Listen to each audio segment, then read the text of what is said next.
പിതാവിന്റെയും പുത്രന്റെയും പരിശുദ്ധാത്മാവിന്റെയും നാമത്തിൽ ആമേൻ. ഇന്ന് നമ്മുടെ വ്യാഴാഴ്ചയാണ്. എല്ലാവർക്കും പരിശുദ്ധ അമ്മയുടെ മാധ്യസ്ഥയിൽ സ്നേഹവന്ദനം. കർത്താവ് നിങ്ങളെ ഇന്നത്തെ ദിവസത്തെ പ്രകാശിപ്പിക്കട്ടെ എന്ന് പ്രാർത്ഥിക്കാം. അമ്മേ പരിശുദ്ധ അമ്മേ, അമ്മേ പരിശുദ്ധമ്മേ, ദൈവമാതാവേ, ദൈവമാതാവേ, അന്ന് അങ്ങ് കൃപാസനത്തിൽ പ്രത്യക്ഷപ്പെട്ട് വരാൻ പോകുന്ന മഹാദുരന്തത്തിൽ നിന്ന് രക്ഷപ്പെടാൻ എല്ലാവർക്കും വേണ്ടി പ്രാർത്ഥിക്കുവാനും ആവശ്യപ്പെട്ടിട്ട് 20 വർഷം കഴിഞ്ഞ ഈ വേളയിൽ കൃപാസനത്തിലൂടെ ഞങ്ങൾക്കും ഈ ദേശത്തിനും അമ്മ മധ്യസ്ഥം തേടി തന്ന എല്ലാ അനുഗ്രഹങ്ങൾക്കും കൃപകൾക്കും ഞങ്ങളിപ്പോൾ ഹൃദയം നിറഞ്ഞ നന്ദി പറയുന്നു. അമ്മേ പരിശുദ്ധമേ, ജപമാല മാതാവേ, സകല കൃപാസനം പ്രാർത്ഥനയോട് ചേർത്ത് ഞങ്ങളിപ്പോൾ പ്രാർത്ഥിക്കുന്ന ഈ കുടുംബത്തിന്റെ പ്രത്യേക നിയോഗം. ഇന്നത്തെ പ്രാർത്ഥന ആവശ്യങ്ങൾ പറയുക.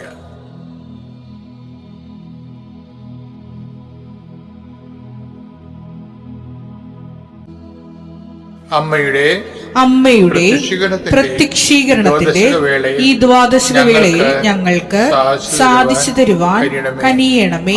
ആമേൻ. നമ്മുടെ ഉടമ്പടിയിലെ ഒത്തിരിയേറെ വിശ്വാസ പ്രയോഗ തിരുവസ്തുക്കളുണ്ട്.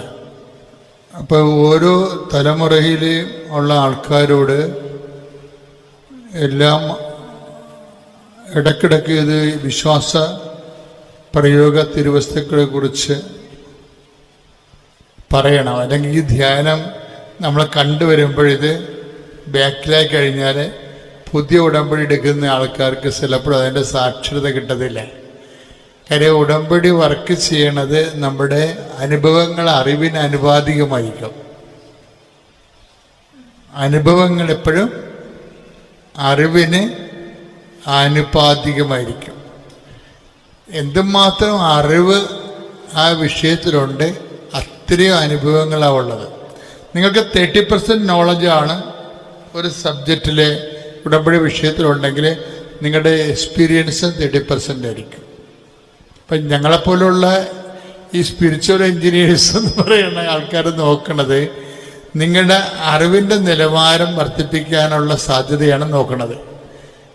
അപ്പോൾ നിങ്ങളുടെ അറിവിൻ്റെ നിലവാരം വർദ്ധിപ്പിക്കാൻ വേണ്ടി ഞങ്ങൾ പലപ്പോഴും ഉപയോഗിക്കുന്നത് നേരത്തെ വിശ്വാസ പ്രയോഗം നടത്തി വിജയിച്ച ആൾക്കാരുടെ സാക്ഷ്യങ്ങളാണ്. നേരത്തെ വിശ്വാസ പ്രയോഗം നടത്തി വിജയിച്ച ആൾക്കാരുടെ സാക്ഷ്യങ്ങൾ ഞങ്ങളത് പറഞ്ഞിട്ട് നിങ്ങളോട് പറയും, നിങ്ങൾ പോയി അതുകൂടി കാണാൻ പറയും. ഞാൻ എറണാകുളം ജില്ലയിലെ ഗോതിരുത്ത് പ്രദേശത്ത് നിന്ന് വരുന്നു. ഗോതിരുത്ത് സെന്റ് സെബാസ്റ്റ്യൻസ് ചർച്ച് ഇടവകാംഗമാണ്. ഞങ്ങളുടെ നാട്ടിൽ നിന്ന് ധാരാളം ആളുകൾ വർഷങ്ങൾക്ക് മുമ്പേ ഇവിടെ ഈ പരിശുദ്ധ ദേവമാതാവിൻ്റെ സന്നിധിയിൽ വന്ന് പ്രാർത്ഥിക്കുന്നത് ഞാൻ കണ്ടിട്ടുണ്ട്.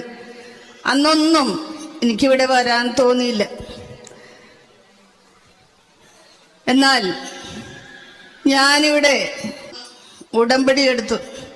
അതിൻ്റെ സാഹചര്യം, ഞങ്ങളുടെ മകൻ ഷാരോൺ ബിടെക് ട്രിപ്പിൾ-ഇ 2018 പാസ്സായതാണ്. എല്ലാവരുടെയും പറയുന്നത് പോലെ അവനും അതുപോലെ ഞങ്ങൾക്കും അവനെ വിദേശത്ത് വിട്ട് പഠിപ്പിക്കണമെന്നുള്ള ആഗ്രഹമുണ്ടായി. അതനുസരിച്ച് അവനോട് IELTS എഴുതാൻ പറഞ്ഞു. ഒറ്റ പ്രാവശ്യം മാത്രമേ എഴുതുള്ളൂ, പിന്നെ കൂടുതൽ എഴുതൂല എന്ന് പറഞ്ഞു. അതിൽ അവന് പോകാനുള്ള സ്കോർ ലഭിച്ചില്ല. വീണ്ടും പറഞ്ഞെങ്കിലും അവനത് കൂട്ടാക്കിയില്ല. അപ്പോൾ ഞങ്ങൾ ഒരു പ്രാവശ്യം എന്നിട്ട് കിട്ടിയ സ്കോർ വെച്ച് അവൻ പല യൂണിവേഴ്സിറ്റികളിലും അപ്ലൈ ചെയ്തു. അങ്ങനെ ആസ്ട്രേലിയയിൽ നിന്ന് ഒരു യൂണിവേഴ്സിറ്റിയിൽ അവന് ഓഫർ ലെറ്ററൊക്കെ കിട്ടി. അങ്ങനെ IELTS അവൻ ക്ലിയർ ചെയ്യാതെ തന്നെ അത് അപേക്ഷയൊക്കെ അയച്ചതിൻ്റെ പേരിലും അവരുടെ ക്രൈറ്റീരിയ അനുസരിച്ചിട്ടുള്ള കാര്യങ്ങളൊന്നും ഇല്ലാത്തത് കൊണ്ടും വിസ റിജക്റ്റഡായി. ഈ സന്ദർഭത്തിൽ ഞങ്ങൾ ശാരീരികമായും മാനസികമായും ഒരുപാട് തളർന്നു. അവനാണെങ്കിൽ പോകണം എന്നുള്ള അതിയായ ആഗ്രഹവും പോകാനായിട്ട് സാധിക്കുന്നുമില്ല.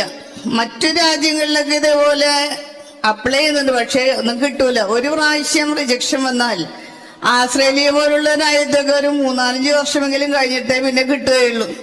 അതെല്ലാവരും പറഞ്ഞു. മറ്റു സ്ഥലത്തേക്ക് അന്വേഷിച്ചിട്ടും കിട്ടിയില്ല. അപ്പോൾ ഞങ്ങൾ വിചാരിച്ച് എന്നാൽ നാട്ടിൽ തന്നെ, ഇവിടെ ഇവൻ 3ാമത്തെ മകനാണ്. 2 മക്കളും പുറത്ത് തന്നെയാണ്. ഒരാൾ ആസ്ട്രേലിയയിൽ കുടുംബമായി താമസിക്കുന്ന, മറ്റേ ആൾ ദുബായിലാണ്, ഇവൻ ഇളയതാണ്. അപ്പൊ എന്നാ ഒറ്റ നാട്ടിൽ നിൽക്കട്ടെ, ഞങ്ങളുടെ കൂടെ ഉണ്ടാവുമല്ലോ എന്ന് കരുതി നാട്ടിലൊരു ജോലിക്ക് ശ്രമിച്ചു. അങ്ങനെ ജോലി കിട്ടുകയും ചെയ്തു. നല്ലൊരു കമ്പനിയിൽ അവന് ജോലി ലഭിച്ചു. അങ്ങനെ ജൂൺ, ജൂലൈ, ഓഗസ്റ്റ് 3 ഒരു 4 മാസം നല്ല സുഖമായിട്ട്, നല്ല യാതൊരു കുഴപ്പവും കൂടാതെ ആള് ജോലിക്കൊക്കെ പോയി നല്ല സന്തോഷമൊക്കെ ആയിരുന്നു. പക്ഷേ ഒരു സെപ്റ്റംബർ 19-ാം തീയതി കാലത്ത് വീട്ടിൽ നിന്ന് പോയ ആളല്ല തിരിച്ചു വന്നത്. അവന്റെ പെരുമാറ്റത്തിലും ഭാവത്തിലൊക്കെ ആകെ വ്യത്യാസം. അവിടെ ആ സ്ഥാപനത്തിലെ വർക്ക് പ്രഷർ നിമിത്തം ഒരു ആകെ ഒന്നും ചെയ്യാൻ പറ്റാത്ത അവസ്ഥ പോലെ. അവൻ തീരെ താല്പര്യമില്ല. ഇനി ഞാൻ അവിടെ ജോലിക്ക് പോകുന്നില്ല എന്ന് പറഞ്ഞു വന്നു. പക്ഷെ ഞങ്ങൾക്ക് നിർബന്ധമായിട്ടും ജോലിക്ക് പോകാൻ പറയാൻ പറ്റാത്ത അവസ്ഥയായി. അങ്ങനെ അവൻ ജോലിക്ക് പോകാതെ നിന്നു. ഈ അവസരത്തിൽ എന്ത് ചെയ്യും, ഒരു എത്തും പിടിയില്ലാതെ ആകെ ശാരീരികമായിട്ടും മാനസികമായിട്ടൊക്കെ തളർന്ന അവസ്ഥയിലാണ് ഞങ്ങളിവിടെ വന്ന് ഉടമ്പടി എടുത്തത്. ഉടമ്പടി എടുത്ത് ഇവിടെ ഒന്ന് ചെന്ന് ഇവിടെ മാതാവിന്റെ തൈലം, തേൻ, ഉപ്പ്, ഇതൊക്കെ കൊണ്ട് മെഡലൊക്കെ വാങ്ങിയതൊക്കെ കൊണ്ടുപോയി ചെന്ന് ഒരു മെഡൽ അവന് കൊടുക്കുകയും ചെയ്തു. അതിനുശേഷം കാര്യങ്ങളൊക്കെ പെട്ടെന്ന് മാറി മറിയുന്നു. ഒരിക്കലും ഇനി ഞാൻ പരീക്ഷ എഴുതുകയില്ല എന്ന് പറഞ്ഞവൻ ഒരു ദിവസം ഒരു സുപ്രഭാതത്തിൽ പറയണേ ഞങ്ങളോട്, ഞാൻ പരീക്ഷ എഴുതാൻ പോകണ്ടെന്ന് പറഞ്ഞു. ഞാൻ ജീവനിത് എങ്ങനെ തോന്നിയത് പരീക്ഷ എഴുതാൻ? ആരും പറഞ്ഞില്ല, സ്വന്തം താല്പര്യപ്രകാരം തന്നെ. അപ്പൊ ഞാൻ അവിടെ നിന്ന് പറഞ്ഞപ്പം അമ്മയോട് പറഞ്ഞു, പരിശുദ്ധ അമ്മയോട് പറഞ്ഞു, അമ്മേ അവന് പോകാനുള്ള സ്കോർ കൊടുക്കണം കേട്ടോ എന്ന് പറഞ്ഞു. ഇവൻ പരീക്ഷ കഴിഞ്ഞ് വന്നിട്ട് പറഞ്ഞ് പരീക്ഷയൊക്കെ ഭയങ്കര ടഫായിരുന്നു. പക്ഷെ റിസൾട്ട് വന്നപ്പോൾ ആസ്ട്രേലിയയിലേക്ക് പോകാനുള്ള സ്കോർ ലഭിച്ചിരിക്കുന്നു. അത് പരിശുദ്ധ അമ്മയുടെ അനന്തകാരുണ്യം, അമ്മ പ്രത്യേകം അനുഗ്രഹിച്ചതുകൊണ്ട് മാത്രമാണ് ആ സ്കോർ ലഭിച്ചത്. ആ സ്കോർ വെച്ച് അവൻ വീണ്ടും അപ്ലൈ ചെയ്തു. പക്ഷെ ഒരിക്കലും കിട്ടൂല. പക്ഷെ ഒരു ഏജൻസി വിളിച്ചിട്ട് ഇവനോട് പറഞ്ഞ് അപ്ലൈ ചെയ്ത് ഞങ്ങൾ ശ്രമിക്കാമെന്ന് പറഞ്ഞു. ഒരിക്കലും കിട്ടൂല എന്ന് എല്ലാവരും പറഞ്ഞു, ശ്രമിക്കാം എന്ന് പറഞ്ഞു. പക്ഷേ ഇവൻ ഇത് സ്വയം ചെയ്യണതല്ല, ഇതിന്റെ പ്രൊസീഡിങ്സ് കാര്യങ്ങളൊക്കെ എല്ലാം സ്വയം തന്നെ ചെയ്യുന്നത്. അത് കഴിഞ്ഞ് ഒരു ജൂലൈ 27-ാം തീയതി ഇവന് വിസ ലഭിക്കുകയാണ്. ആസ്ട്രേലിയയിലെ മെൽബൺ RMIT യൂണിവേഴ്സിറ്റിയിൽ നിന്ന് ഇവന് വിസ ലഭിക്കുകയാണ്. ഇവന്റെ എല്ലാം സ്വീകരിച്ചവന് വിസ ലഭിച്ചു. 28-ാം തീയതി കഴിഞ്ഞ് 29-ാം തീയതി ഇവൻ ആസ്ട്രേലിയയില് മെൽബൺ യൂണിവേഴ്സിറ്റിയിൽ പോയി. അവിടെ 2-ആഴ്ചത്തെ ക്ലാസ് കഴിഞ്ഞിട്ടുണ്ടായിരുന്നു. പക്ഷെ ഇവൻ വീണ്ടും ചെന്ന് ജോയിൻ ചെയ്ത് അങ്ങനെ അവന്റെ MS പഠനം നല്ല ഭംഗിയായി നടക്കുന്നുണ്ട്. ആദ്യമൊക്കെ ഭയങ്കര ബുദ്ധിമുട്ടുകളൊക്കെ പറയും, MS ഭയങ്കര ടഫാണ്. പക്ഷേ എന്തും മാതാവിന്റെ പ്രത്യേക അനുഗ്രഹമാണ്. അവൻ തന്നെ പറഞ്ഞു, എങ്ങനെയാണ് ഇത് എനിക്ക് കിട്ടണമെന്ന് അറിവിടാന്ന്. ഓരോ പരീക്ഷ ചെയ്യുമ്പോഴും ഇല്ലേ ഇവന് റിസൾട്ട് അറിയുമ്പോൾ പാസ്സായിരിക്കും. ആണ് അതിന്റെ പ്രത്യേകം. അമ്മയോട് പ്രത്യേകം നന്ദി പറയാണ്. ഓരോ സന്ദർഭം എന്തെല്ലാം വേണമെന്നറിയാം അവിടെ പഠിക്കാനായിട്ട്.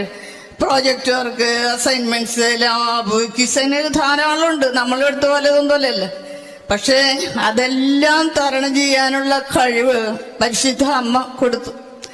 അങ്ങനെ ഫസ്റ്റ് സെമസ്റ്റർ പാസ്സായി. ഇപ്പോൾ സെക്കൻഡ് സെമസ്റ്റർ, ഇന്നലെ ഒരു പരീക്ഷ ഉണ്ടായിരുന്നു. ഇനി 20-ാം തീയതി കൂടി ഈ സെക്കൻഡ് സെമസ്റ്റർ കഴിയും.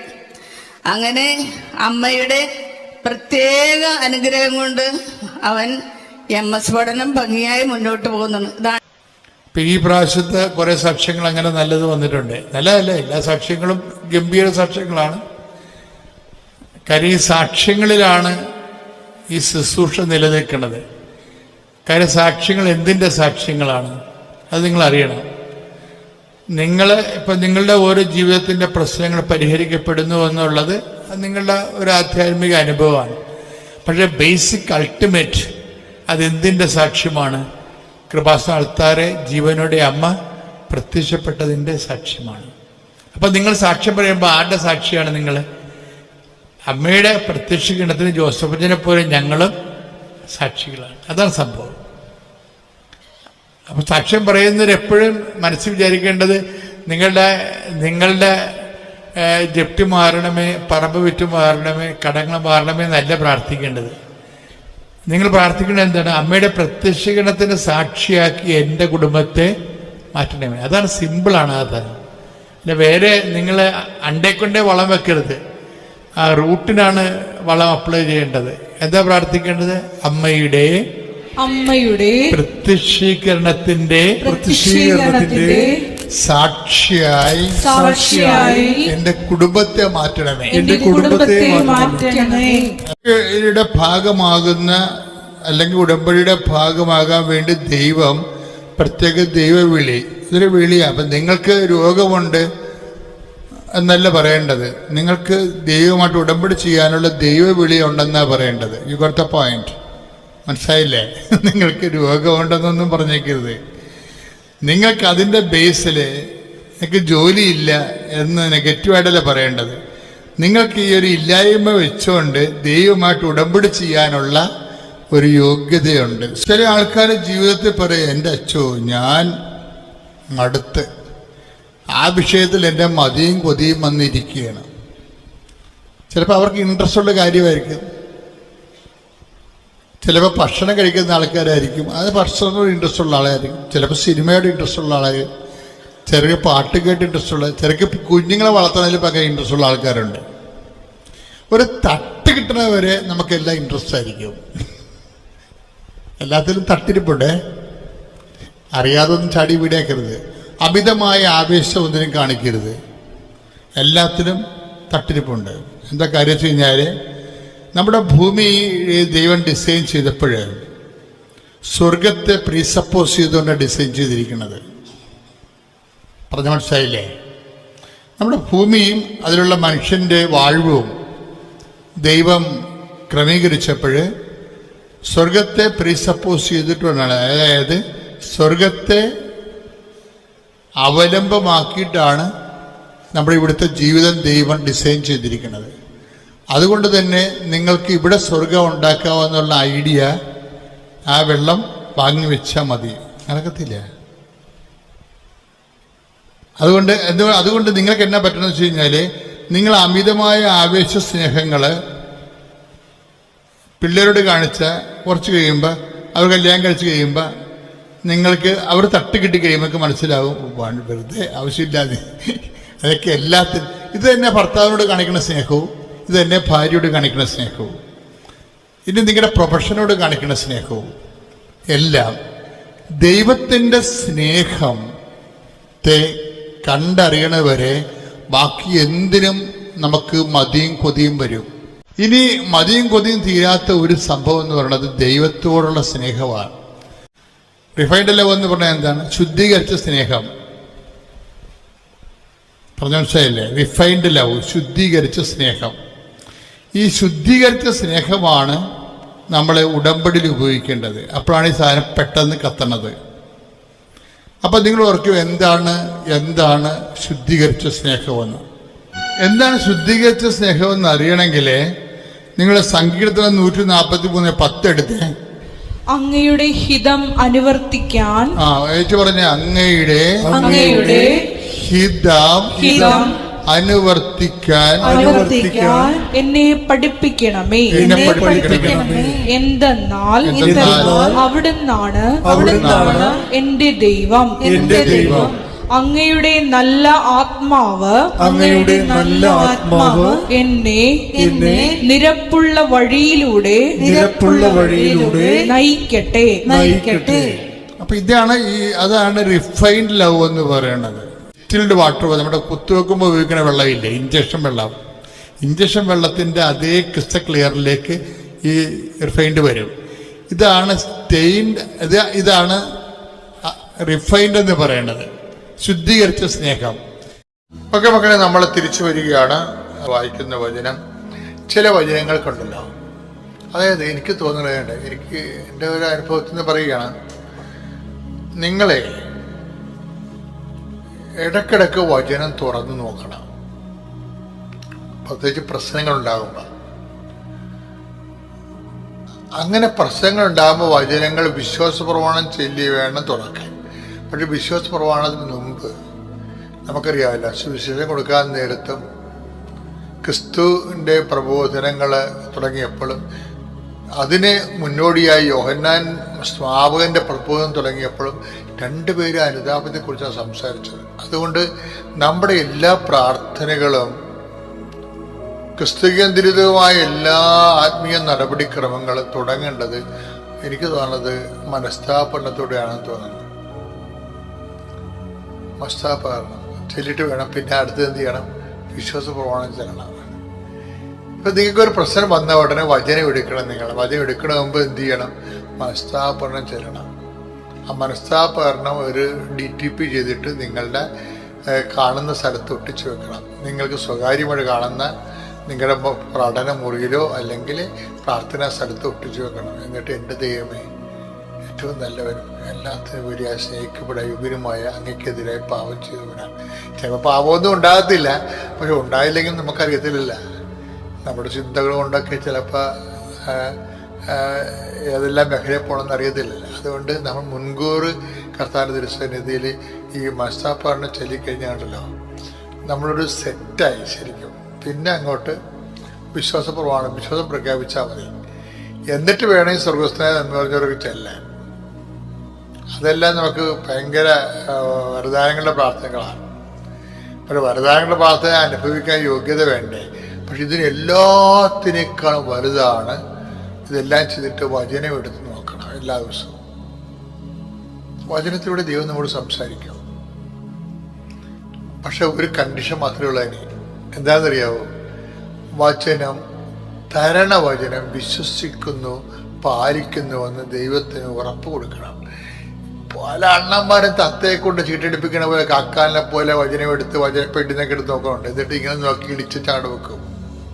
അതായത് അങ്ങനെയുള്ളവർ എടുക്കാൻ പോകരുത്, ദൈവത്തെ പരീക്ഷിക്കാൻ പോകരുത്. മറിച്ച് സമ്പൂർണ്ണ ബൈബിളാണ് എടുക്കേണ്ടത്. എടുത്തിട്ട് സമ്പൂർണ്ണ ബൈബിൾ വരുത്തിയിട്ട് വായിക്കണം. വായിക്കുമ്പോൾ വായിക്കുന്ന വചനം വിശ്വസിക്കണം. ഈ മാതാവിൻ്റെ ഏറ്റവും വലിയ വിജയം നിങ്ങൾക്കറിയാവോ? അമ്മയോട് എന്തുകൊണ്ടാണ് ഈ വചനം പിന്നെയും പിന്നെയും കർത്താവ് പറഞ്ഞുകൊണ്ടിരുന്നതിൻ്റെ കാരണം എന്താണ്? പരിശുദ്ധാത്മ പറഞ്ഞതാണ്. ലൂക്ക 1:45 വായിച്ചേ. കർത്താവ് അരുൾ ചെയ്ത കാര്യങ്ങൾ കേട്ടാ? എന്താണ്? കർത്താവ് അരുൾ ചെയ്ത കാര്യങ്ങൾ നിറവേറുമെന്ന് നിറവേറുമെന്ന് വിശ്വസിച്ചവൾ ഭാഗ്യവതി. മറിയത്തിന്റെ ഏറ്റവും വലിയ ഭാഗ്യം എന്താ? കർത്താവിന്റെ വചനം നിറവേറുമെന്ന് വിശ്വസിച്ചു. ഇപ്പൊ നമ്മളിങ്ങനെ വചനമൊക്കെ പെട്ടിയൊക്കെ എടുക്കും, പക്ഷെ നമ്മളത് ചിലപ്പൊക്കുമായിരിക്കും, ചിലപ്പോൾ ഒക്കത്തില്ല എന്ന്. അങ്ങനെയല്ല, ഫുൾ ആൻഡ് ഫുൾ അത് വിശ്വസിക്കണം. അപ്പൊ ആദ്യം തന്നെ നിങ്ങൾ വചനം എടുക്കുന്ന കർത്താവേ, അങ്ങയുടെ വചനം വിശ്വസിക്കാനും നടപ്പിൽ വരുത്താനും എന്നെ സഹായിക്കണമേ എന്ന് ദൈവമായിട്ടുള്ളൊരു അമീക്കബിൾ ഇന്റർപേഴ്സണൽ റിലേഷനാണ്. ഒരു വ്യക്തിപരമായ ബന്ധമല്ലേ ആധ്യാത്മികത എന്ന് പറയുന്നത് തന്നെയല്ല. എന്താ അങ്ങനെ വന്ന് എന്ത് സംഭവിക്കുന്ന അറിയാമോ? പെട്ടെന്ന് നമ്മൾ വചനം പാലിക്കുമെന്നും മറിയത്തെ പോലെ ദൈവത്തിന് മനസ്സിലായി കഴിഞ്ഞാൽ പിന്നെ വചനത്തിലൂടെ നമ്മളോട് സംസാരിക്കും.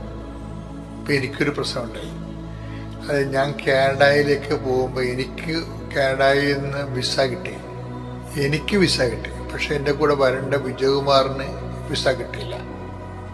അപ്പോൾ പോകേണ്ട അവസാന ആഴ്ച വന്നു.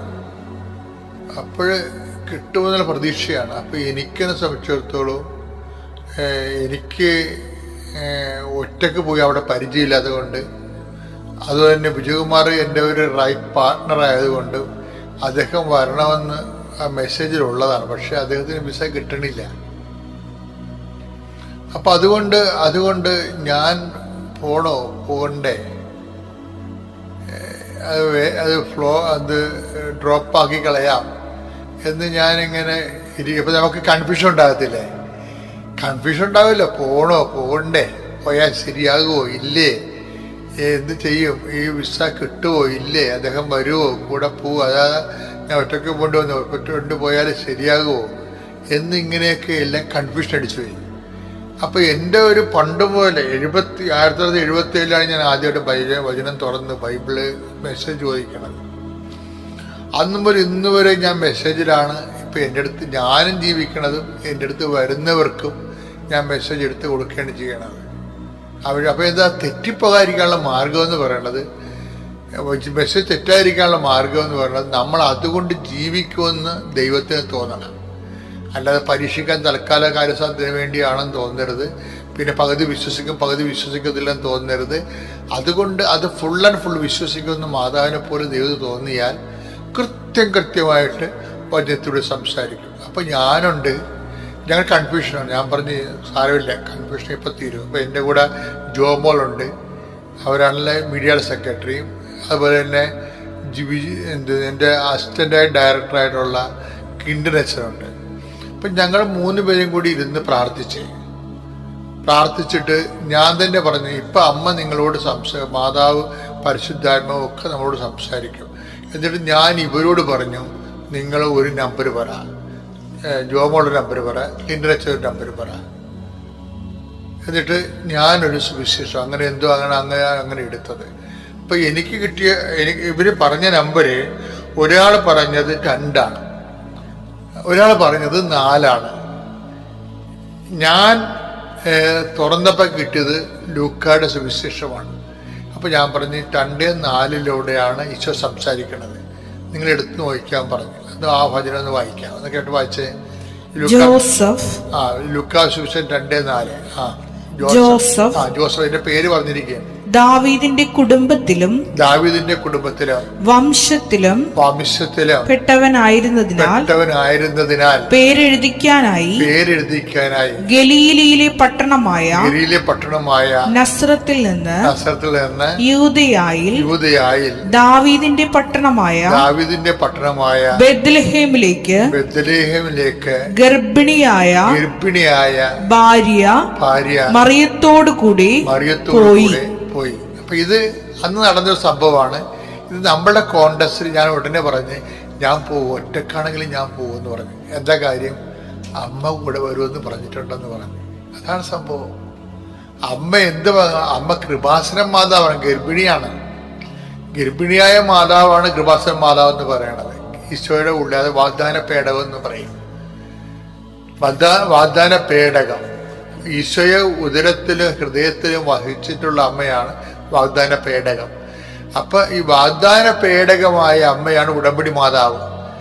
അപ്പൊ എന്നോട് എന്താ പറയണത്, ജോസഫ് ആയാലും ജോസഫ് നിന്റെ കൂടെ ഉടമ്പടി മാതാവ് കൂടെ ഉണ്ടാവും. അപ്പൊ പിന്നെ എന്നെ പേടിക്കേണ്ടത്, ഏത് വിമാനത്താവളത്തിലും ഏത് കമ്പ്യൂട്ടറിലും ഉണ്ടാവും. അപ്പൊ ഞാൻ പറയും തീർച്ചയായിട്ടും. അപ്പൊ ഇങ്ങനെയാണെങ്കിൽ തീർച്ചയായിട്ടും വിജയകുമാറിന് വിസ കിട്ടുമെന്ന്. അതാണ് എൻ്റെ ഇൻഫറൻസ്, അതാണ്. അല്ല ഞാൻ ഒറ്റക്ക് പോകണമല്ല. എനിക്ക് പോകാൻ അനുവാദം തന്നിട്ടുണ്ടെങ്കിൽ എൻ്റെ മനസ്സനുസരിച്ച് വിജയകുമാറെ കൂടെ വരണം ഞാൻ ആഗ്രഹിക്കുന്നുണ്ടല്ലോ. അപ്പം അദ്ദേഹത്തെ ഞാൻ ആണ് വിശ്വാസത്തിലേക്ക് കൊണ്ടുവന്നത്, വളർത്തി. ഇന്ന് അദ്ദേഹം നല്ല ധ്യാനഗുരുവായിട്ട് മാറിയത്. അപ്പം അതുകൊണ്ട് സ്വാഭാവികമായിട്ട് എൻ്റെ സുവിശേഷ വേലകളിൽ ഈ റൈറ്റ് പാർട്ണറായിട്ടുള്ളത് വിജയകുമാറും ജോമോളും ഒക്കെയാണ്. ഞാനാണ് ഈ ശുശ്രൂഷയിലേക്ക് വളർത്തിയെടുത്തുകൊണ്ട് വന്നത്. അപ്പം അത് കൃപാസനത്തിൻ്റെ ആധ്യാത്മികത അവർക്ക് കൃത്യമായിട്ട് അറിയാം. അപ്പം അതുകൊണ്ട് കൃപാസനത്തിൻ്റെ ആധ്യാത്മികത മരീൻ ആധ്യാത്മികതയുടെ ഉടമ്പടി വേർഷനല്ലേ. അപ്പം അതുകൊണ്ട് തന്നെ നമ്മൾ ഒരു പോകുമ്പോൾ അച്ഛനെ സപ്പോർട്ട് ചെയ്യാൻ, ഞാൻ പറയുന്നതിൻ്റെ അർത്ഥമൊക്കെ മനസ്സിലാക്കാനും അതനുസരിച്ച് അടുത്ത വചനങ്ങളിലേക്ക് അവർക്ക് സപ്പോർട്ടീവായിട്ട് സംസാരിക്കാൻ അവർക്ക് കഴിയും. അതത് ശുശ്രൂഷയുടെ ഒരു പങ്കാളിത്തമാണ്. നോക്കിയേ, ഈ വചനത്തിന് പോക്ക് കണ്ടില്ലേ കൃത്യമായിട്ട്. പക്ഷെ ഞങ്ങൾ പോകുന്ന ദിവസം 9 മണിക്കാണ് വിസ റെഡിയായത്. അത്രയും നേരം ടെൻഷനാണ്. അത്രയും നേരം ടെൻഷനല്ല, അത്രയും നേരം പ്രാർത്ഥന. ടെൻഷൻ്റെ ടൈം എന്ന് വെച്ചാൽ പ്രാർത്ഥിക്കാനുള്ള ഇടമെന്നാണ് നടത്താം. അല്ലാതെ ടെൻഷൻ അടിച്ച് ദൈവം നമ്മളെ ഒന്നും കൊല്ലത്തില്ല. ടെൻഷൻ ഉണ്ടെങ്കിൽ പ്രാർത്ഥിക്കൂ, ഇത് പ്രാർത്ഥിക്കേണ്ട വിഷയമാണ് എന്ന് നമ്മളോട് പരിശുദ്ധാത്മാവ് ടെൻഷനിലൂടെ പറഞ്ഞു. പക്ഷെ അതൊക്കെ വിവേചനപരം വേണം അറിയാൻ. അല്ലാതെ കിടന്ന് കൈ കാലിട്ട് അടിക്കുകയല്ലേ വേണ്ടത്. വിശ്വാസ ജീവിതം എന്ന് പറഞ്ഞാൽ ത്രില്ലടിക്കണ അടിപൊളി ജീവിതമാണ്. നിങ്ങൾക്കും അതുപോലുള്ള അഭിഷേകം ഉണ്ടാകട്ടെ എന്ന് കർത്താവിന്റെ നാമത്തിൽ പ്രാർത്ഥിക്കുന്നു. അതിന് അനുഗ്രഹ പ്രാർത്ഥനയ്ക്ക് പോവാം. കർത്താവേ, ഈ ഒരു പ്രാർത്ഥനാ സംവിധാനം തന്നതിന് നന്ദി പറയുന്നു. ഈശോയെ, അങ്ങയുടെ മക്കൾ ഈ പ്രഭാതത്തിൽ അങ്ങയുടെ നാമം വിളിച്ച് അപേക്ഷിക്കുന്നു. അങ്ങ് ഉത്തരം നൽകണമെന്ന് പ്രാർത്ഥിക്കുന്നു. ദൈവത്തിന്റെ ശക്തി നിങ്ങളേക്ക് ആവശ്യിക്കട്ടെ. എൻ്റെ കർത്താവിൻ്റെ ഉന്നതമായ നാമത്തിൽ പ്രാർത്ഥിക്കുന്നു. സഭയുടെ അധികാരത്തിൽ പ്രാർത്ഥിക്കുന്നു. കുരിശിന്റെ അടയാളത്തിൽ പ്രാർത്ഥിക്കുന്നു. ഇന്ന് അങ്ങയുടെ മക്കൾ പോകുന്ന എല്ലാ ഇടങ്ങളെയും നീ ആശീർവദിക്കണമേ. കർത്താവെ, തിന്മയുടെ ശക്തികളെ ഞങ്ങളെ വശമതാക്കാതിരിക്കട്ടെ എന്ന് പ്രാർത്ഥിക്കുന്നു. കർത്താവെ, അന്ന് അങ്ങയുടെ മക്കളുടെ മനസ്സിലെ ഉദ്യമങ്ങളെ, ലക്ഷ്യങ്ങളെ, ചിന്തകളെ, പദ്ധതികളെ എല്ലാം പ്രഭാതത്തിൽ അങ്ങയുടെ തിരുസന്നിധിയിലെ അങ്ങയുടെ പൊൻകൈകളെ സമർപ്പിച്ച് പ്രാർത്ഥിക്കുന്നു. കർത്താവെ, അങ്ങ് തന്നെ എല്ലാം വിവേചിച്ച് മനസ്സിലാക്കി ഞങ്ങൾക്ക് ആവശ്യമായത് നന്മയായിട്ടുള്ള തിരഞ്ഞെടുത്ത് നൽകണമെന്ന് പ്രാർത്ഥിക്കുന്നു. എൻ്റെ കർത്താവിൻ്റെ ഉന്നതമായ നാമത്തിൽ പ്രാർത്ഥിക്കുന്നു. സഭയുടെ അധികാരത്തിൽ പ്രാർത്ഥിക്കുന്നു. കർത്താവെ, കടകമ്പോളങ്ങൾ നടത്തുന്നവരെ ആശീർവദിച്ച് പ്രാർത്ഥിക്കുന്നു. അവരുടെ കടങ്ങൾ പരിഹരിക്കാനും അവർക്ക് ഉയർച്ച ഉണ്ടാകുന്നതിന് വേണ്ടി പ്രാർത്ഥിക്കുന്നു. കർത്താവെ, വിവാഹം ഒത്തുവരാത്തൊരു മക്കളില്ലാത്തവർക്ക് വേണ്ടി പ്രാർത്ഥിക്കുന്നു. കർത്താവെ, അതിനുവേണ്ടി മരുന്ന് കഴിക്കുന്നവരെ കുറിച്ച് പ്രാർത്ഥിക്കുന്നു. അവരുടെ വിവാഹം ആലോചനയ്ക്ക് വേണ്ടി പോകുന്നവരെ ആരൊക്കെയാണ് പോകുന്നത് കർത്താവ്, അവരെ എല്ലാം സമർപ്പിച്ച് പ്രാർത്ഥിക്കുന്നു. അവരുടെ ചിന്തകൾ, തമ്മിലുള്ള സംസാരങ്ങൾ, കരാറുകൾ എല്ലാം കർത്താവെ, അവിടെ ചുറ്റുവട്ടമുണ്ടാകുന്ന ചർച്ചവട്ടങ്ങൾ സമർപ്പിച്ച് പ്രാർത്ഥിക്കുന്നു. കർത്താവെ, മക്കൾ കടന്നു പോകുന്ന വഴികളെ, സ്ഥാപനങ്ങളെ കുറിച്ച് പ്രാർത്ഥിക്കുന്നു. കോടതികളെ കുറിച്ച് പ്രാർത്ഥിക്കുന്നു. വക്കീൽമാരെ കുറിച്ച് പ്രാർത്ഥിക്കുന്നു. വക്കീൽമാരോട് ഇടപെടുന്നവരെ കുറിച്ച് പ്രാർത്ഥിക്കുന്നു. എടുക്കുന്ന തീരുമാനങ്ങളെ കുറിച്ച് പ്രാർത്ഥിക്കുന്നു. ദൈവത്തിന്റെ കണ്ണുകളിലേക്ക് ആവശ്യിക്കട്ടെ. മക്കൾ, സ്കൂള്, വിദ്യാഭ്യാസം, ജോലി, താമസം, പഠനം, പരീക്ഷ, എങ്ങനെയുള്ള എല്ലാ സബ്ജക്റ്റുകളെ കുറിച്ച് പ്രാർത്ഥിക്കുന്നു. കർത്താവ്, പ്രായമുള്ള മക്കളെ, പ്രായമുള്ള മാതാപിതാക്കന്മാരെ, അവരുടെ ജീവിതാവസ്ഥകളെ കർത്താവെ കുറിച്ച് പ്രാർത്ഥിക്കുന്നു. അവർ അർഹിക്കാത്ത തിന്മകള് ജീവിതത്തിൽ അനുഭവിച്ച് സങ്കടപ്പെടുന്നവരെ ഞെരുക്കങ്ങളിൽ നിന്ന് മോചിക്കുന്നതിന് വേണ്ടി പ്രാർത്ഥിക്കുന്നു. ദൈവത്തിന്റെ കരുണ നിങ്ങളിലേക്ക് ആവശ്യിക്കട്ടെ. കർത്താവെ, എല്ലാ തരത്തിലും പള്ളിയിൽ നിന്ന് അകന്നുപോയവര്, ദേവാലയത്തിൽ നിന്ന് അകന്നുപോയവര്, കർത്താവെ, കുടുംബജീവിതത്തില് ആധ്യാത്മികതയിൽ നിന്ന് അകന്നുപോയവര് എല്ലാവരെയും സംബന്ധിച്ച് പ്രാർത്ഥിക്കുന്നു. വിദേശങ്ങളിൽ പോയിരിക്കുന്നവര്, അവരെ അനുഭവിക്കുന്ന മറ്റ് പ്രയാസങ്ങള്, തടസ്സങ്ങള്, അവരുടെ മക്കളെക്കുറിച്ചുള്ള ആധികള്, വ്യാധികള്, അസ്വസ്ഥ്യങ്ങള് സമർപ്പിച്ച് പ്രാർത്ഥിക്കുന്നു. ഈശോയെ, മാതാപിതാക്കന്മാരെ അല്പം പോലും മാനിക്കാത്ത രീതിയിൽ പെരുമാറുന്ന മക്കളെ എന്തിനു വേണ്ടി അവർ ജനിപ്പിച്ചു, എന്തിനു വേണ്ടി വളർത്തിയെന്ന് ഒരു പിടിയുമില്ലാത്ത രീതിയിൽ തലചുറ്റുന്ന പോലെ തോന്നുന്ന മാതാപിതാക്കന്മാരുടെ ഈശോയെ, എല്ലാവരുടെയും സാന്ത്വനത്തിനും കർത്താവ്, എല്ലാവരുടെയും സമാധാനത്തിനു വേണ്ടി പ്രാർത്ഥിക്കുന്നു. എൻ്റെ കർത്താവിൻ്റെ ഉന്നതമായ നാമത്തിൽ ജോലിയില്ലാത്തവർക്ക് വേണ്ടി പ്രാർത്ഥിക്കുന്നു.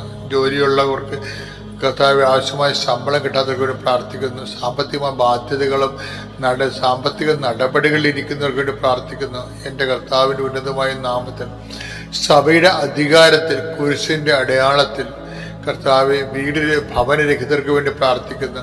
കർത്താവ്, ഭവനവും സ്ഥലവും ഇല്ലാത്തവർക്ക് വേണ്ടി പ്രാർത്ഥിക്കുന്നു. വാടക താമസിച്ചിട്ട് ഇറങ്ങാൻ പറഞ്ഞിട്ട് വാടക കൊടുക്കാൻ പണമില്ലാതെ ഒറ്റയ്ക്കും പാട്ടത്തിന് വേണ്ടി താമസിക്കുന്നവർക്ക് പ്രാർത്ഥിക്കുന്നു.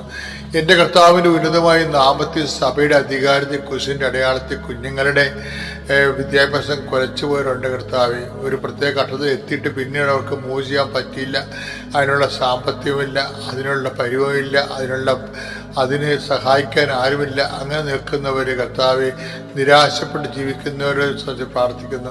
എൻ്റെ കർത്താവിൻ്റെ ഉന്നതമായ നാമത്തിൽ സഭയുടെ അധികാരത്തിൽ കുരിശിന്റെ അടയാളത്തിൽ ദൈവത്തിന്റെ ശക്തിയാൽ നിങ്ങൾ അനുഗ്രഹിക്കപ്പെടട്ടെ. ഇന്നത്തെ ദിവസം നിങ്ങൾ പോകുന്ന ഇടം അനുഗ്രഹിക്കപ്പെടട്ടെ. ഇന്നത്തെ ദിവസം നിങ്ങൾ പോകുന്ന വഴി അനുഗ്രഹിക്കപ്പെടട്ടെ. ഇന്നത്തെ ദിവസം നിങ്ങൾ ഉപയോഗിക്കുന്ന വാഹനം അനുഗ്രഹിക്കപ്പെടട്ടെ. ഇന്നത്തെ ദിവസം നിങ്ങൾ സംസാരിക്കുന്ന വ്യക്തി അനുഗ്രഹിക്കപ്പെടട്ടെ. നിങ്ങൾ അനുഗ്രഹിക്കപ്പെടട്ടെ. എൻ്റെ കർത്താവിൻ്റെ ഉന്നതമായ നാമത്തിൽ നിങ്ങളുടെ ഉദ്യമങ്ങൾ, ചിന്തകൾ, പദ്ധതികളെല്ലാം യേശുക്രിസ്തു നാമത്തിൽ പ്രഭാതത്തിൽ സമർപ്പിച്ചുകൊണ്ട് പരിശുദ്ധവനെ മാറ്റി സ്നേഹിപ്പിക്കുന്നു. എൻ്റെ കർത്താവിൻ്റെ ഉന്നതമായ നാമത്തിൽ സഭയുടെ അധികാരത്തിൽ കുരിശിന്റെ അടയാളത്തിൽ ദൈവശക്തി നിങ്ങളുടെ കുടുംബവും നിങ്ങളുടെ ജീവിതം അനുഗ്രഹിക്കപ്പെടട്ടെ. വിശ്വാസ പ്രമാണം. സർവശക്തനായ പിതാവും ആകാശത്തിന്റെയും ഭൂമിയുടെയും സൃഷ്ടാവുമായ ദൈവത്തിൽ ഞാൻ വിശ്വസിക്കുന്നു. അവിടുത്തെ ഏകപുത്രനും ഞങ്ങളുടെ കർത്താവുമായ ഈശോ മിശിഹായിലും ഞാൻ വിശ്വസിക്കുന്നു. ഈ പുത്രൻ പരിശുദ്ധാത്മാവിനാൽ ഗർഭസ്ഥനായി കന്യകാ മറിയത്തിൽ നിന്ന് പിറന്ന് പൊന്തിയോസ് പീലാത്തോസിന്റെ കാലത്ത് പീഡകൾ സഹിച്ച് കുരിശിൽ തറയ്ക്കപ്പെട്ട് മരിച്ച് അടക്കപ്പെട്ട് പാതാളങ്ങളിൽ ഇറങ്ങി മരിച്ചവരുടെ ഇടയിൽ നിന്ന് മൂന്നാം നാൾ ഉയർത്ത് സ്വർഗത്തിലേക്ക് എഴുന്നള്ളി സർവശക്തിയുള്ള പിതാവായ ദൈവത്തിന്റെ വലതുഭാഗത്തിരിക്കുന്നു. അവിടെ നിന്ന് ജീവിക്കുന്നവരെയും മരിച്ചവരെയും വിധിക്കുവാൻ വരുമെന്നും ഞാൻ വിശ്വസിക്കുന്നു. പരിശുദ്ധാത്മാവിലും ഞാൻ വിശ്വസിക്കുന്നു.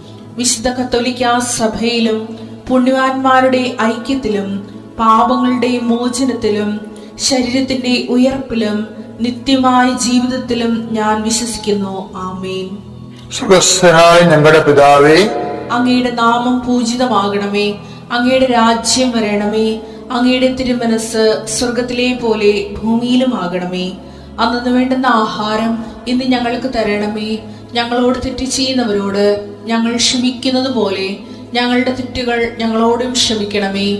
ഞങ്ങളെ പ്രലോഭനത്തിൽ ഉൾപ്പെടുത്തരുതേ, തിന്മയിൽ ഞങ്ങൾ രക്ഷിക്കണമേ. ആമേൻ. നന്മ നിറഞ്ഞ മറിയമേ, സ്വസ്തി. കർത്താവ് അങ്ങയുടെ കൂടെ സ്ത്രീകളിൽ അങ്ങ് അനുഗ്രഹിക്കപ്പെട്ടവളാകുന്നു. അങ്ങയുടെ ഉദരത്തിൻ ഫലമായി ഈശോ അനുഗ്രഹിക്കപ്പെട്ടവനാകുന്നു. പരിശുദ്ധ മറിയമേ, തമ്പുരാന്റെ അമ്മേ, പാപികളായ ഞങ്ങൾക്ക് വേണ്ടി ഇപ്പോഴും ഞങ്ങളുടെ മരണസമയത്തും തമ്പുരാനോട് അപേക്ഷിക്കണമേ. ആമേൻ.